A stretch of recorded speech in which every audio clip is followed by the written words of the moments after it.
Now, it's very important that when choosing a name, there's energy in that name itself, but also spelling to match that energy. You want everything to be as congruent as possible so that when the child is adopting the energy of this into its personality, everything matches. So we went through painstaking efforts to make sure that when we were conceiving the child, what was our thought process, health, evolutive state at that time, when the child was going to be born under what specific signs, Mm. and then finding a name that had associated energy with also the time of birth of the kid. So what we're trying to do is I'm not trying to stifle anything, but put all available options in place to best support the child himself. Creation happens in brazen regulation. There's patterns Mm. constantly. Mm. So we want to make sure that the name fits the pattern of his birth. Do you track? Yes. Okay, good. So if we take it a step further in language, which is a very finicky thing, has changed so much over time.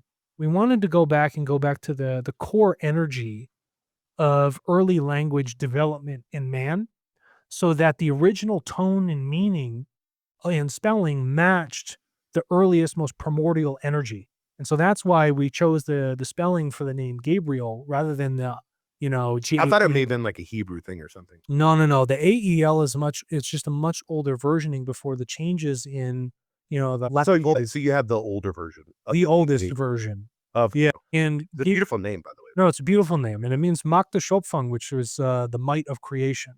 Mm. The child's middle name is Rowan, which stands for the one who lives in righteousness.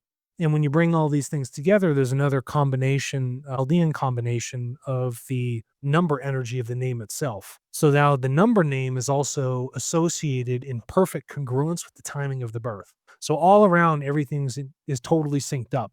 So we were trying to do everything we could to support the child with the natural energy of creation, with the energy of spoken word and development of thoughts into its identity from the absolute root level. And that's why we chose that.